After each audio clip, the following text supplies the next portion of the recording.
Hello everyone, I am Govind Yadav,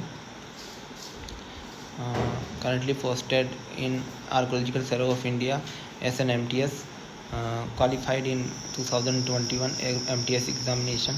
I scored 93 out of 100 marks in 2021 examination. उस time पे 100 marks का paper होता था। 25-25 के 4 सेक्शन होते थे, मैथ्स रीजनिंग जीएस और इंग्लिश, जिसमें मैथ्स रीजनिंग में 25 आउट ऑफ 25, जबकि इंग्लिश में क्वेश्चन सिली मिस्टेक का गलत हो गया था 23.75, और बाकी के जीएस में नंबर आए थे। मैंने 100 आउट ऑफ 100 अटेम्प्ट किए थे। और जैसा कि मैंने टेम्पलेट में बताया है कि वर्कलोड क्या होता है, इसमें कुछ जैसे कि आर्कियोलॉजिकल सर्वे ऑफ इंडिया में कुछ वर्कलोड नहीं होता है। जैसे कि इसमें बहुत सारी ब्रांचेस होती है। जैसे केमिकल ब्रांच होती है, उसमें ऑफिस में काम करना रहता है। और ये जो मेन ब्रांच जो रहती है, केमिकल ब्रांच को साइंस ब्रांच भी बोलते हैं, जो कि इंदौर में है, एमपी में।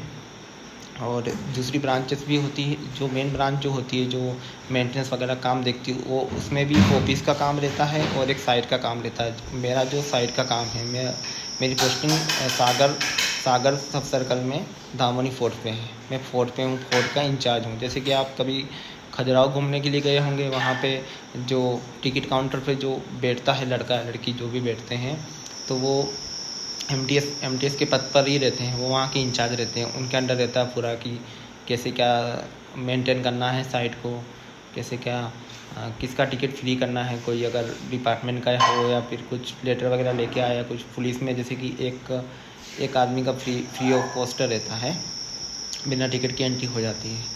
जैसे कि हम लोग कहीं घूमने के लिए जाए, मेरे फैमिली मेम्बर या फिर मेरे फ्रेंड्स वगैरह कहीं घूमने के लिए जाते हैं, तो उनका फ्री में टिकट हो जाता है मेरे कार्ड के थ्रू। या फिर मेरे सर्कल में है, जैसे जबलपुर सर्कल में खजुराहो आता है, तो मैं फ़ोन पे बात करके उनका टिकट फ्री में करवा सकता हूँ। और बाकी इसमें अगर अगर आप एएसआई डिपार्टमेंट में लग जाते हैं और आगे आप अगर प्रिपरेशन कर रहे हैं, जैसे सीपीओ की कर रहे हो, सीजीएल की कर रहे हो, सीएचएसएल या और कोई भी अनदर एसएससी एग्ज़ाम्स या फिर और दूसरी स्टेट गवर्नमेंट की एग्ज़ाम की तैयारी करना चाहते हैं आप, तो आपको सफिशेंट टाइम मिल जाता है। अगर आप साइट पे रहते हो जहाँ पे जो रिमोट एरिया में आ गई है, जहाँ पे टिकटिंग की व्यवस्था नहीं है और ज़्यादा पब्लिक नहीं आती है, तो आप मुश्किल से आपको आधी घंटा का वर्क रहता है, मैनेजमेंट देखने का रहता है। बाकी आपको पूरा 8 घंटे में से आप मिनिमम 5 to 6 आवर्स आप पढ़ने के लिए इजीली निकाल सकते हैं।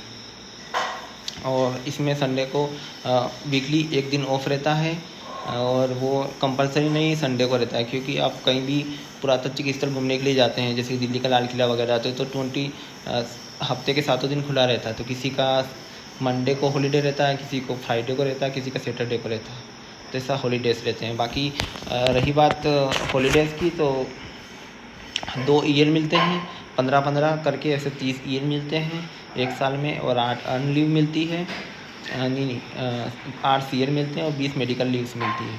और बाकी आप इसमें ऐसा रहता है कि स्टाफ की कभी कमी हो जाती है, तो आपको जीएच में ड्यूटी भी करनी पड़ सकती है गवर्नमेंट हॉलीडे पे, जिसके आपको एवज में बाद में जब भी आपको छुट्टी की ज़रूरत पड़ती है या फिर आप घर घूमने के लिए जाना चाहते हो, तो वो छुट्टी आगे लग जाती है।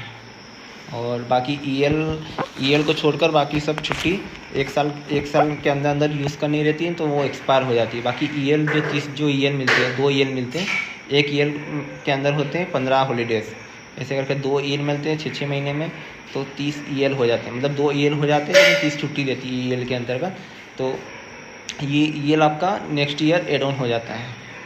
और बाकी बात करें तो इसमें ट्रेवलिंग अलाउंस भी मिलता है। जैसे कि हमको सागर से मेरा मोनूमेंट 45 किलोमीटर दूर है, तो यहाँ से ऑफिस 1-2 बार कभी जाना हो जाता है, या फिर सरकारी काम के लिए कहीं और दूर जाना पड़ता है, जैसे कोई बिल बनवाना हो या फिर कोई थाने में कोई कुछ जानकारी देनी हो, यहाँ पे पुलिस बल तैनात करने के लिए, तो उसके लिए आप टीए लगा देते हैं। तो आपको टीए जब भी अवेलेबिलिटी रहती है फ़ंड की, तो 3-4 महीने में आपको बिल क्लेम हो जाता है आपका, और पैसे अकाउंट में आ जाते हैं।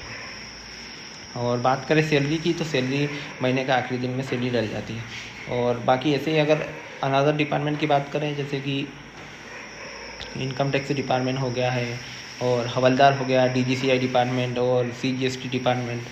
तो एक मेरा दोस्त है हैदराबाद में DGCI डिपार्टमेंट में, अभी उसका TA में हो गया है अभी 2024 की वैकेंसी में। तो DGCI डिपार्टमेंट में ऐसा है कि वो ऑफिस के इन्वॉल्वमेंट के ऊपर डिपेंड करता है कि आपके सीनियर कैसे क्या हैं, कैसे क्या आपसे कोऑपरेट कर रहे कि नहीं कर रहे, तो उस हिसाब से और